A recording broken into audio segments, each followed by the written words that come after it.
Que delícia estar de volta aqui na igreja de Osasco.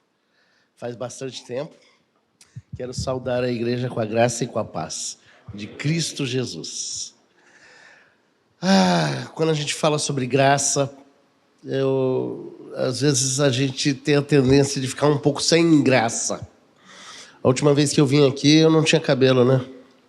Estava lembrando. Quem quiser, depois eu dou a receita. Mistérios.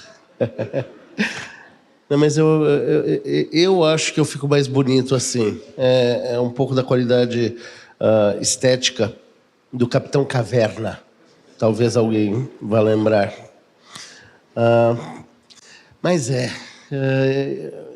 eu estava lembrando de uma historinha que eu queria começar contando para a gente ter em mente, quando a gente fala de graça, que a gente não tem muita noção do que é a graça, apesar de sermos agraciados todos os momentos.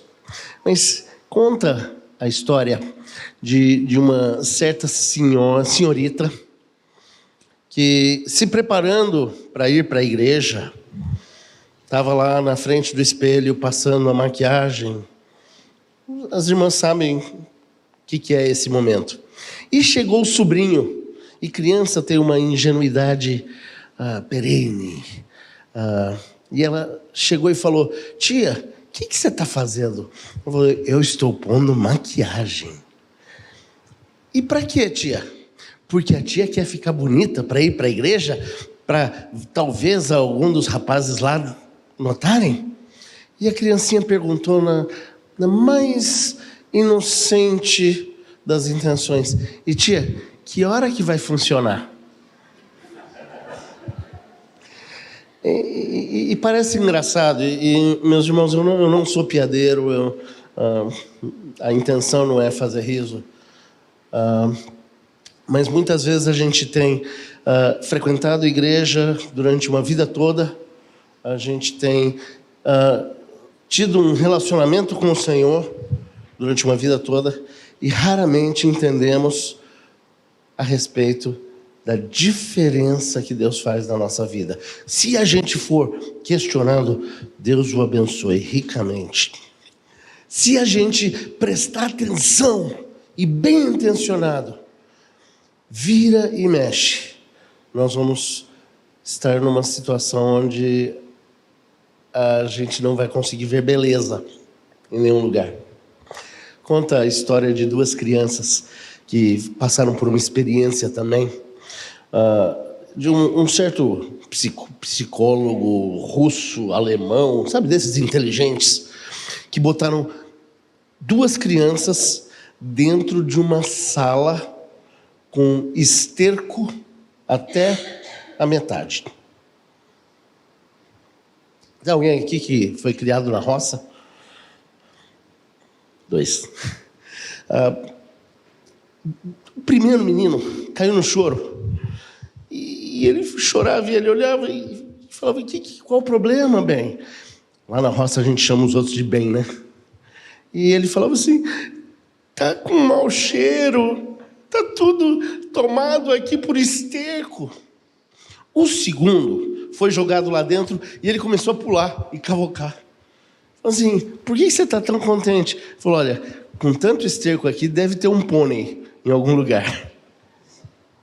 Bom, se estamos falando sobre as culturas unidas da graça, hoje eu preparei algo.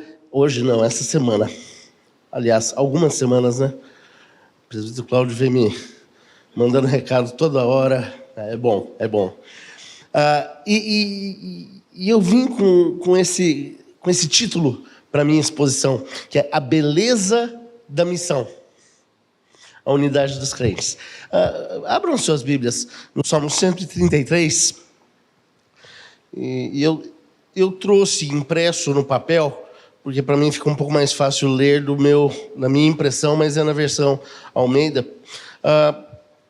Esse Salmo 133, de 15 salmos, ele é o último, juntamente com outros 4, que é atribuído ao rei Davi. E ele vem com um título nos Salmos mesmo, dizendo que esse salmo é para ser cantado nas procissões. Tá? E provavelmente Davi escreveu isso algum tempo antes de saber que ele seria coroado, mas ele deve ter ensaiado com seus valentes para a sua coroação, e isso fica bem interessante, porque ele queria mostrar a majestade do Senhor em sua coroação. É algo que a gente vê no contexto desses salmos de procissão. Diz assim no versículo 1: ó, como é bom e agradável viverem unidos os irmãos. E é interessante que a gente pensa que quando alguém fala, que coisa boa, por exemplo, lá no Paraguai, os paraguaios veem tudo como uma coisa bonita, né? Eles veem beleza em tudo. Por exemplo, chegou uma pessoa e falou, minha tia morreu. E morreu de quê? Morreu de febre amarela. Eles falam, que bonito color. O Paraguai vê beleza em tudo. Quando a gente olha sobre diferentes culturas e como a gente analisa a beleza, não é algo que a gente força a barra. Não é algo que a gente faz ficar bonito com maquiagem. Mas é observar a verdadeira beleza do que leva o nome de graça de Deus. E aqui ele fala que é bom e é agradável. E é importante porque é uma maravilha raramente vista quando você determina que é bom e agradável viverem unidos os irmãos.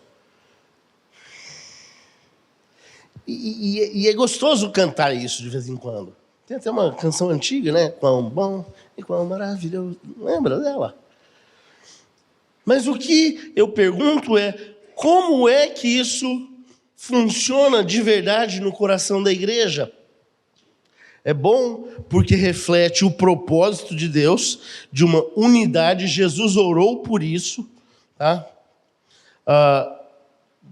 Tem aí o texto de João 17, Efésios 1, 9 a 10. É agradável porque torna essa vida em conjunto, como povo de Deus, mais agradável do que todas as estações, todas as situações onde há combate. Davi está fazendo a diferença de um reino agora que está unido e não dividido, onde Saul tentava buscá-lo, onde havia uma casa dividida, e Davi naquele momento diz, isso é bom. É a identificação do que é bom. E nós devemos levar em conta que igreja não é o ideal que a gente pratica para o agrado nosso. O culto não é um culto onde nós agradamos a igreja ou não. O pastor não é, e perdoe-me pelo animal, um macaco de auditório. O pastor é aquele que ministra a palavra, ministra os sacramentos para que a glória de Deus seja vista, para que o povo de Deus adore ao Senhor. E isso é bom. E isso é maravilhoso quando a unidade da igreja está aqui. Está nesse empenho. E para isso, eu quero dar uma olhada. É uma prática que eu tenho feito. Não vai levar bastante tempo. Na minha igreja eu prego 1h30. Tá? Mas lá tem uma lógica. O povo vem, eles viajam 2, 3 horas para estar na igreja. Então eles pediram. Eles falaram, pastor, prega mais. Tá? Não vou fazer isso aqui. Ufa. Abram em Mateus 15, versículos 10 e 11. Porque Jesus fala sobre um externalismo religioso. Uma religiosidade, para inglês ver. Ele diz assim, e tendo convocado a multidão, lhe disse, ouvi e entendei. Não é o que entra pela boca o que contamina o homem, mas o que sai da boca, isso sim contamina o homem. Então, a diferenciação aqui é, Davi identifica o que é bom, como é bom e como é maravilhoso viverem unidos os irmãos. O que é que contamina essa união? O que é que estraga a beleza de Cristo, a beleza que une todos os cristãos no globo, todos os cristãos no tempo e no espaço, aqueles que antes de Cristo vir, que sacrificavam segundo Abraão sacrificou, aqueles que olhavam para o cordeiro imolado no tabernáculo ou no templo e diziam, um dia virá o Messias. Aqueles que acreditaram na pregação de João Batista que disse, eis o Cordeiro de Deus que tira o pecado do mundo. O que é que estraga essa beleza? Se igreja é o melhor lugar do mundo, por que os nossos jovens não têm permanecido? Por que os nossos amigos às vezes caem de joelhos diante de ídolos desse mundo e a gente chora? Porque a beleza de Cristo não está sendo vista na nossa vida. Não é o que entra pela boca, mas é o que sai. Mas não é de todo entristecedor. Quero chamar a atenção a um outro texto. E se você tiver os 4 dedos na mão, você pode deixar sua Bíblia marcada, tá? Um dedinho em cada texto. Romanos 11, versículo 1. Pergunto, pois terá Deus porventura rejeitado o seu povo? De modo nenhum. Porque eu também sou israelita, da descendência de Abraão, da tribo de Benjamim. E como Paulo aqui, sendo um cidadão romano, escrevendo à igreja que havia em Roma, ele diz, não houve uma rejeição de Israel, porque eu também sou israelita. E quando a gente fala sobre a beleza de Cristo na igreja, ou a ausência da beleza de Cristo, ou sobre a maquiagem que a gente tenta fazer, provocar uma espiritualidade. Certa vez, pastor, eu estava numa igreja e o rapaz... Tem alguém que toca contrabaixo aqui? Eu não vi o baixo. Nada contra os baixistas, tá? Nem contra baixinhos. Mas o camarada que tocava contrabaixo pôs uma caixa virada para o chão. Eu achei aquilo estranho. Eu falei, para que é isso? E ele falou, pastor, quando essa caixa aqui toca na madeira, é uma ripa única até a galeria. Eu toco um dó maior e a pessoa tem um arrepio lá atrás. E eu respondi, tá amarrado. Gente, tentar provocar sentimento, não. A beleza de Cristo deve ser vista na nossa união. E mesmo quando existe a rejeição, não foi o Senhor que rejeitou, mas alguém que rejeitou ao Senhor para que a graça fosse manifesta. Nós também rejeitamos a Deus todos os momentos. E a beleza de Cristo ainda é vista na nossa vida. Vejam agora o versículo 2 do Salmo 133. É como óleo precioso sobre a cabeça, o qual desce para a barba de Arão, e desce para a gola de suas vestes. Olha que maravilha a descrição de Davi, quando ele diz que a união entre os cristãos, a beleza, o prazer de estarmos unidos. A referência que ele faz não é a passar óleo na barba. Para quem não tem, óleo de rícino faz crescer bem, óleo de cedro faz crescer bem. Tem outras receitas que eu não vou falar aqui no púlpito. Eu cobro um pouquinho a mais para fazer a barba ficar bonita, né? Não, Davi não está fazendo essa referência. A referência que Davi fala sobre o óleo que desce da barba de Arão e o óleo que desce pela gola de suas vestes é a união, é bela e é agradável quando ela é feita no tabernáculo do Senhor. Quando ela é feita na ordenança do Senhor. E a referência ao óleo é que há alguém devidamente ungido pelo Senhor. Ungido pela ordem de Deus, dada a Moisés, para que ele jogasse óleo na cabeça de Arão. Essa é a beleza. E às vezes a gente confunde a ordem das coisas. Um exemplo. Alguém aqui na área de matemática, exatas, eu decorei a tabuada toda. Eu devia ter uns 5 anos de idade, eu decorei toda a tabuada. Usamos uma musiquinha para decorar a tabuada. Eu esqueci a letra. A música eu ainda lembro. Talvez vocês também se lembrem. Tá, tá, tá, tá. Tá, tá, tá. Lembra da musiquinha? A letra a gente esquece. Perdeu a função. A função era lembrar os números. E quanto vezes quanto dá quanto. E essa lembrança poderia fazer uma relação de todos os números na nossa vida. Só que de repente a gente esquece quais são os números. E fica na cabeça só o cintilar do sino. Só o bater de palavras vazias que não fazem mais sentido para a gente. Não! Davi fala, é bom e é agradável viverem unidos. É tão bom quanto aquele primeiro momento que Arão foi ungido. E nós devemos viver essa beleza continuamente, como o óleo que desce da barba e vai para as roupas. E tudo o que a gente veste e tudo o que a gente é a beleza de Cristo, é a agradabilidade de vivermos unidos, os irmãos. O óleo sobre a cabeça de Arão demonstra serviço ao povo de Deus. Ele demonstra também uma expiação futura dos pecados. O óleo sempre representa ofertas de paz, comunhão e ações de graças.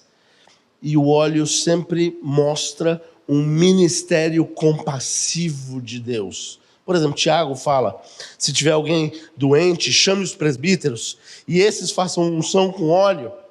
Tá? Esse óleo a que Tiago faz a referência é também a referência da ordenação correta dos ministros do Senhor, dos anciãos de Deus. E a beleza da igreja é essa união. E aí eu quero falar de uma história, agora, terceiro trecho, que está lá em Gênesis 45, versículos 4 a 8. É um dos momentos mais lindos que eu vejo no Antigo Testamento, nos livros da lei. É a história da reconciliação de José com seus irmãos, e vocês já conhecem a história de José, é bem repetida, mas aqui disse José a seus irmãos, agora chegai-vos a mim, e chegaram-se. Então disse, eu sou José, vosso irmão, a quem vendeste para o Egito. Agora, pois, não vos entristeçais, nem vos irriteis contra vós mesmos, por me haverdes vendido para aqui, porque era a conservação da vida. Porque para a conservação da vida, Deus me enviou adiante de vós. Porque já houve 2 anos de fome na terra, e ainda restam 5 anos que não haverá lavoura nem colheita. Deus me enviou adiante de vós para conservar vossa sucessão na terra e para vos preservar a vida por um grande livramento. Assim, não fostes vós que me enviastes para cá, e sim Deus que me pôs por pai de Faraó e senhor de toda a sua casa, e como governador em toda a terra do Egito. Então, essa caminhada que eu estou fazendo aqui para mostrar a beleza, pensa no quão bom e quão maravilhoso é vivermos unidos os irmãos. Pensa em que não é o que sai o que entra na boca, mas é o que sai da boca que nos separa e que nos torna feios. Veja que o Senhor provê que haja essa separação, sim. Mas aqui em Gênesis, nós temos a semente original de que toda essa separação que é feita por Deus, toda essa maldade que parece ser feita por Deus, é feita por Deus, para que os doces laços da reconciliação, da preservação e da união fossem vistas na beleza de Cristo. Deus me trouxe antes para cá, para preservar a vida. A beleza da graça de Deus, ela é vista nos detalhes que aparentemente são defeituosos. Eu não sei se os irmãos já viram alguma projeção de simetria perfeita. Havia uma atriz na década de 80 e 90 que tinha os traços simetricamente perfeitos e ela era feia. A beleza está na dissonância. A beleza de Cristo é vista na reconciliação. A beleza de Cristo é vista quando Ele se entrega numa cruz. E ali diz que não tinha beleza nenhuma no Cristo imolado. Cantamos agora sobre a rude cruz. No século XVIII, XIX, alguns... eu não sei como classificar, se é pastor, se é teólogo, mas alguns engraçadinhos inventaram que Jesus não era Deus, que a história de Jesus era apenas uma mensagem. Já ouviu dessa história? Que era uma mensagem criada pela comunidade lucana. Às vezes, pastor, dá vontade de trazer para o tatame. Tá? Para quem luta jiu-jitsu, o meu 100 quilos é 200. E eles inventaram que a cruz só deixava uma mensagem para a gente, uma mensagem bela a ser seguida. Não, a cruz foi verdadeira. Deus feito carne, imolado pelos nossos pecados para satisfazer a sua própria ira. Porque a ira de Deus se revela contra toda impiedade. E aí vem a advertência que Jesus faz. Eu vou passar dos 15, tá? Pouca coisa, mas vou. Versículos 12 a 14 de Mateus 15. Então, aproximando-se deles, os discípulos disseram: sabes que os fariseus, ouvindo a tua palavra, se escandalizaram? Ele, porém, respondeu: toda planta que meu Pai Celestial não plantou será arrancada.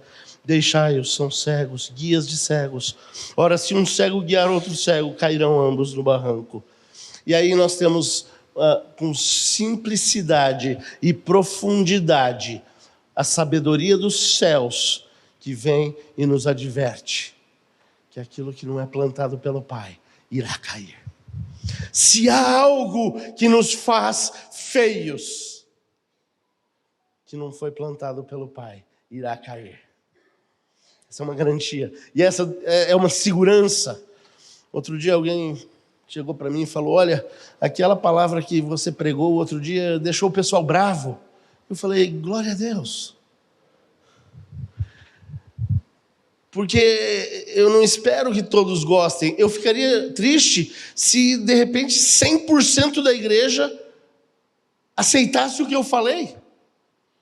Porque a palavra de Deus já nos adverte que ela não retorna vazia. Ela retorna com bênção quando pregada em fidelidade e atendida em obediência, em humildade, em amor, em valor. Mas que também ela vem carregada da ira de Deus e do peso maior do que de bombas atômicas, porque é a palavra de Deus exposta.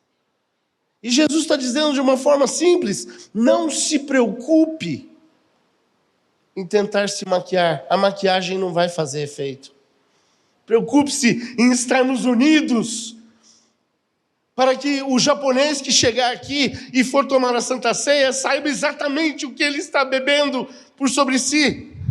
Para quando o indonesiano, o africano chegar aqui e ver um pouco de água na cabeça de uma criança, ele saiba que aquela criança é parte da nossa aliança. E isso é o que nos faz unidos, belos, como o óleo que desce na barba de Arão. Não se preocupe, porque aquilo que não foi plantado pelo Senhor vai cair do barranco. Não se preocupe se há alguma parte que ainda está feio na tua face, porque em Cristo a beleza dele será vista por ele e pelos seus. Volte ali para Romanos 11, versículos 2 a 5. Deus não rejeitou o seu povo, a quem de antemão conheceu.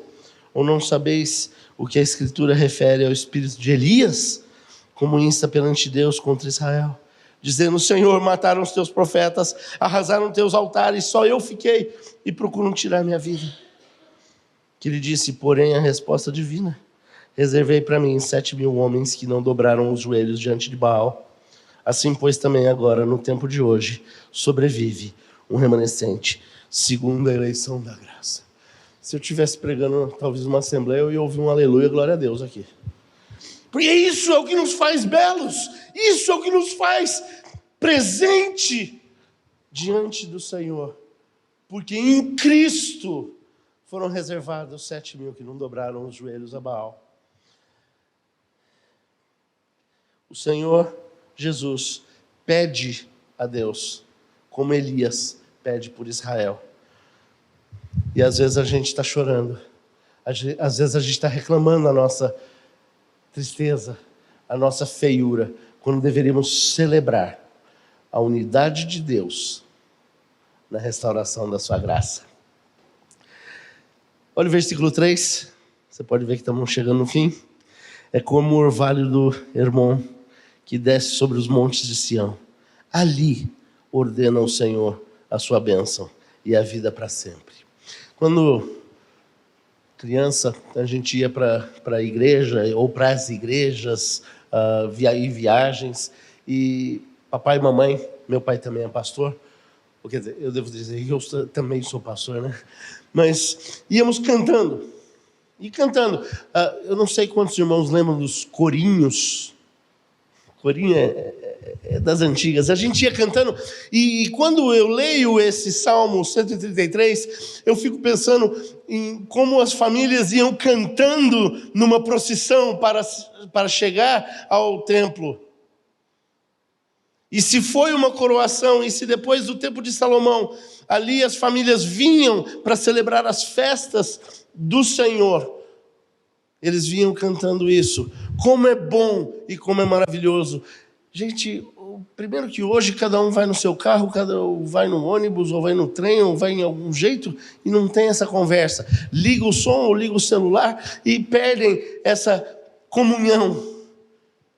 Já começa por aí. Mas ali ele diz que a beleza e a agradabilidade disso é como o orvalho do Hermon. Sabe, aquela região não tem muita chuva.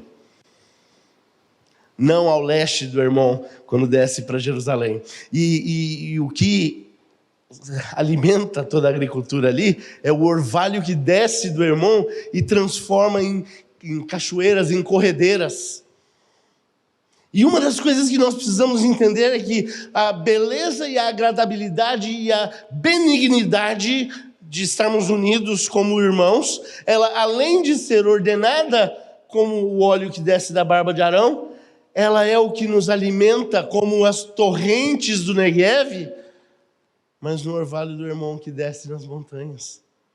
É de repente como o pouco de cada indivíduo se transforma em muito, e eles vão descendo para abençoar Jerusalém.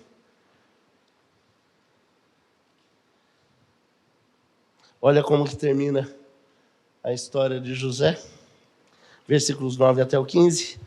Apressai-vos, subi a meu pai e diz-lhe, assim manda dizer teu filho José, Deus me pôs por senhor em toda a terra do Egito. Desce a mim, não te demores. Habitarás na terra de Gósen, e estarás perto de mim. Tu, teus filhos e os filhos dos teus filhos, e os teus rebanhos, o teu gado e tudo quanto tens.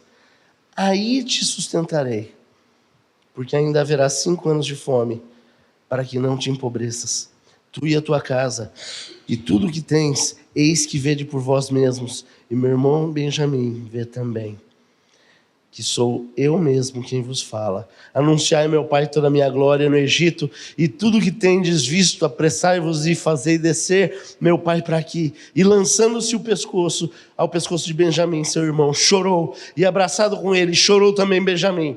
José beijou a todos os seus irmãos e chorou sobre eles. Depois seus irmãos falaram com eles. Olha, a história de José, para quem ainda não entendeu, um pai, Israel, mandou que o seu filho fosse ver os outros que estavam apacentando o rebanho. Para mim parece uma missão, tá? Missão impossível, missão suicida. Os 11 irmãos não gostavam dele, ele era todo sonhador, ele tinha todos os ideais, e ele chega lá, e esses irmãos resolvem matá-lo. Um deles vai, passa um pano por cima e diz, não mata não, joga num poço, vende ele.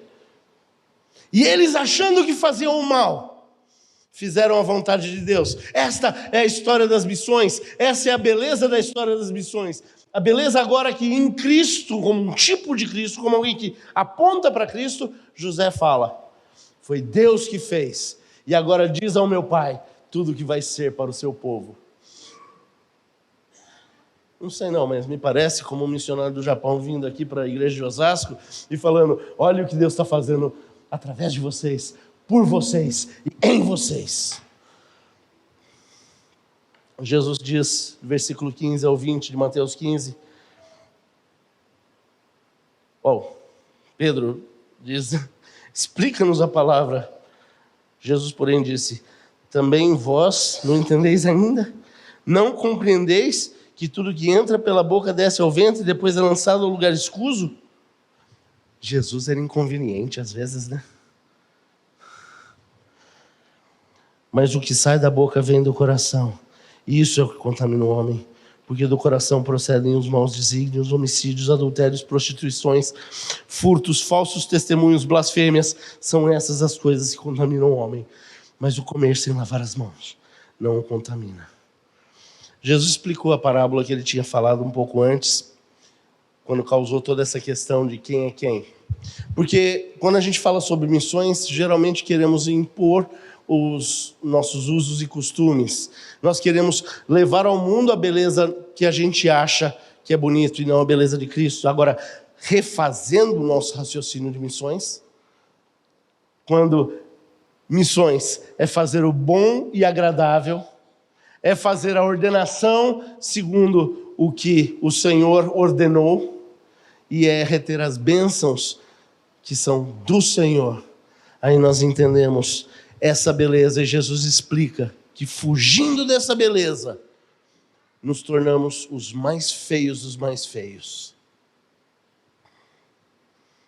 Mas está no finzinho mesmo, viu? Prometo. Olha o versículo 6 a 10, Romanos 11. Culturas unidas pela graça. E se é pela graça, já não é por obras. Do contrário, a graça já não é graça. Que diremos, pois? O que Israel busca, isso não conseguiu, mas a eleição o alcançou. E os mais foram endurecidos, como está escrito. Deus lhe deu espírito de entorpecimento, olhos para não ver e ouvidos para não ouvir, até o dia de hoje. E diz Davi, torna-se-lhes a mesa em laço de armadilha, em tropeço e em punição. Escurecem-lhe-se os olhos para que não vejam e fiquem para sempre encurvadas as suas costas. Quando nós formos viver pela graça, nós vamos entender exatamente isso. Que o alvo não é alcançar o mundo, não é alcançar números. Quando a gente olha ali que os que creem serão salvos, há uma necessidade de entender o verbo ser. Não quer dizer que quando crerem, aí então serão eleitos.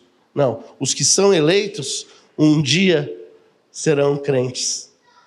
A nossa função é pregar a beleza para o crente e para o ímpio, para o eleito e para o réprobo. Que nós mostremos a beleza de Cristo e a graça comum de um sol que brilha para todos, de um Senhor que reina e decreta a sua beleza aos seus. Aí entenderemos a beleza de Cristo. Chame o Guinness. Eu falei em menos de uma hora. É isso que eu tinha para falar para vocês, queridos. Que Deus os abençoe. Eu só não peço perdão pelo tempo, porque eu não peço perdão pela palavra de Deus.